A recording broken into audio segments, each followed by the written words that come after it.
We're back. I'm back. Sorry. We're here. You are, oh God.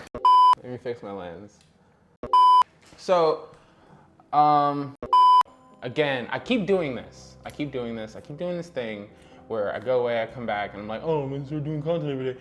Listen, it's hard. Life happens. And yeah, that's where I'm gonna leave it at. You understand. I know you understand because you go through it too. All right, so today we're gonna be talking about car cinematics and how I get some of the shots that I get. For those of you who are beginning and getting into this and wanna learn more, this video is for you. So one of the first things you wanna do is basically learn your camera through and through and basically get the highest dynamic range you can, because that will really help, especially if you're posting to Instagram, YouTube, or anything like that, because of the compression. So when I first started out shooting car videos, like I was just shooting everything in XVCI, whatever the hell is on Sony. And I noticed that my image on Instagram and everything for reels or regular videos weren't as crisp and clean as I've seen other people's. And I was like, what is going on? Like, I'm shooting everything in the highest dynamic range. Why is this not working? So basically, what solved that issue for me was shooting externally. I use external monitors for all of my videos now. I use the Atmos Ninja 5 and the Atmos Shinobi, but mainly the Ninja 5 for shooting externally because of the dynamic range that it gives my camera.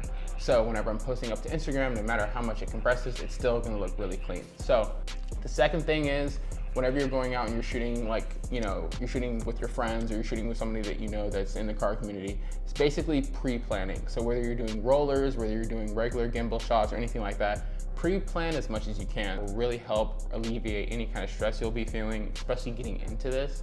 So yeah, pre-plan as much as you can. If there's anything you take away, it's that, just pre-plan. When it comes into that, when you're shooting rollers, anything of that nature, you're gonna need permits. 9 times out of 10, you'll need permits. So include all of those things into your price.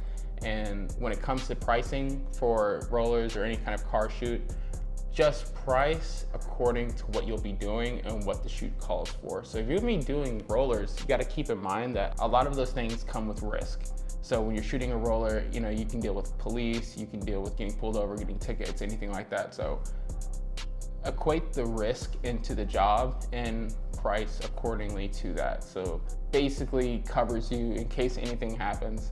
And that's what I'm saying. Do your pre-planning, show up to the location early as possible, even days prior, so you get an idea of what it's like there at certain times of the day. So if you want to shoot at night, see what it's like at 8 p.m. or 9, 10, whatever, however late you want to shoot or early you want to shoot, and see what the vibe is in that location during that time. So that way, when you guys show up, you have a better idea of what's going on in case anything like that happens. Yeah, and another thing is walkies and communication. So at first I wasn't using walkie-talkies, I was just using hand signals, and I would just tell them before we hit the road, just like, hey, if I need you to go left, I'll just signal left or right, whatever. It worked for the time being, but as you progress and do more and more of these things, it will definitely help you tremendously just having a walkie. That's it, it's basically it, just have a walkie. Yeah, another thing is like when it comes to shooting cars, I've noticed a lot of people use gimbals.